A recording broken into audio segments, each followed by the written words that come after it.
Cougar fans, welcome back to part 2 of our interview with Parker Kingston. I want to say Kingston Parker. That was weird. Wouldn't have made any sense.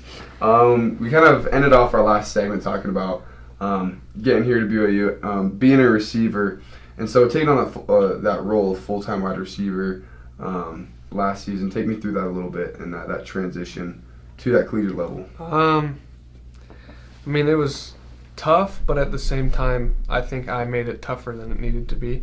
I mean, all the coaches were like, "Yeah, like it's gonna be fast. You're gonna have to like process things quickly." And I'm like, so in my head, when I'd get out there in practices, I'd just start speeding everything up, and then once I realized, I'm like, the game's not that much faster. It's not that much different. You're just overcomplicating it. That's when I realized that, and like figured out just play normal, be calm, and that's when it all basically clicked for me. So, and then going into last season, what did you think your role was going to be on the team? What do you expect going into that? I had no idea. I mean, I was just hoping to make travel squad, and I was able to do that. So then I was hoping to like maybe move my way up the depth chart, and I was able to at the end of the season just because we had injuries, and then I felt like I was able to prove myself just in the few plays that I had in the bowl game and really show what I could do.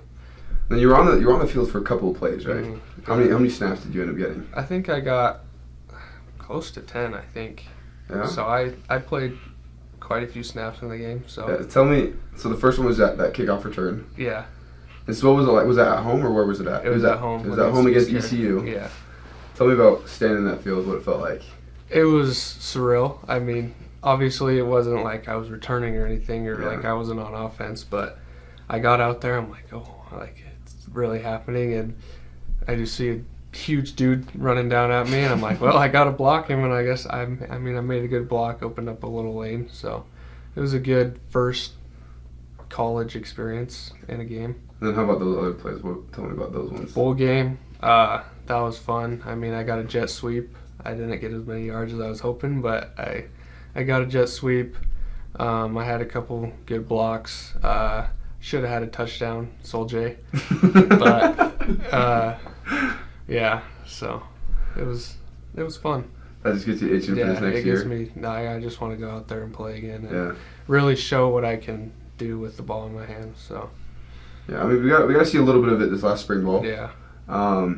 Take us through that spring ball, kind of a synopsis of it, how it went, things that you felt like you did well, things that you feel like you need to do better. Yeah. Take us through a couple of those. Obviously we had no numbers. I mean, Cody was hurt, so I knew it was my time to step up and show what I can do and show that I feel like I belong out there. So I started spring ball. I balled out. I felt like I did everything well. I mean, obviously there were still a few MAs that I had, but for the most part I showed that I'm a solid route runner, I'm fast, I can catch, all that.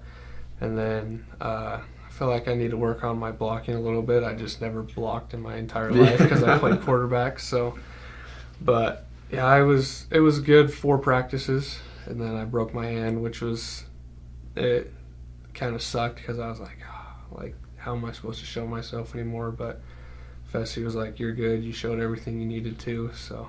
Well, you kept running routes. You kept doing everything that you could. I kept doing everything I could. I mean, I'd try and catch even though the trainers would tell me not to. Yeah. But, yeah. And so obviously injuries are disappointing. Yeah. 'Cause I mean, I'm in the same boat. Yeah. Things just don't go how you want. But going into this next season, what kind of expectations do you have for yourself and for your role on the team? I feel like I'm gonna need to be someone who's reliable out there. I mean, we're gonna need as many guys as we can get going into the Big 12, and I feel like I have a higher role this year. I feel like I'm gonna see a lot more time, and I'm gonna just need to be more prepared with film and all that going into every week. So I think I'm gonna need to just focus a little bit more this season. I felt like I lost focus last season because I'm like, I'm never going to play. But this year I'm like, I know I'm going to see time, so I'm going to have to really lock in. And something interesting as well is there's so much so many guys left in that wide receiver room. Mm-hmm. There's not a lot of veterans in there anymore. Yeah. So you're kind of one of the guys that you've only been here for one season, but you already have to step up and be that people for all those new guys to look up to. Yeah. With that new kind of expectation for you, like, do you feel any pressure? Like, or how do you handle it? I feel just feels like it's high school again. I mean, being quarterback. I mean, I guess I can be. There's a couple quarterbacks of the receiver room, and I feel like this year I can step into that role. I mean, last year it was Gunner, Puka, Koss.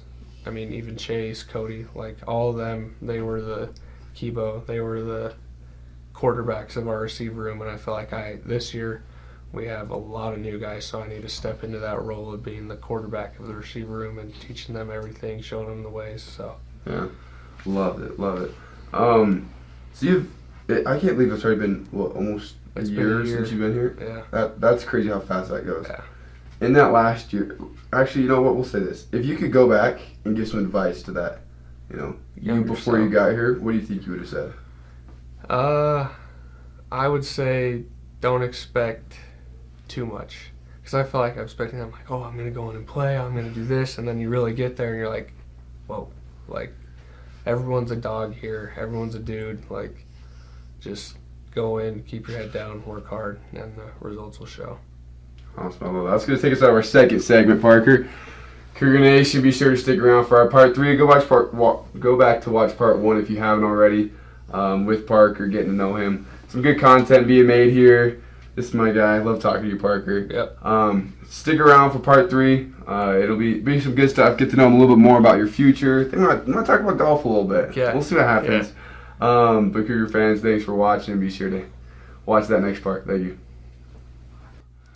Thank you for watching this interview. Please like and subscribe so you don't miss the other 2 parts of this interview, plus all of our other interviews we do with BYU athletes. We also like to give a special thanks to our Cougar Board insiders for making this possible.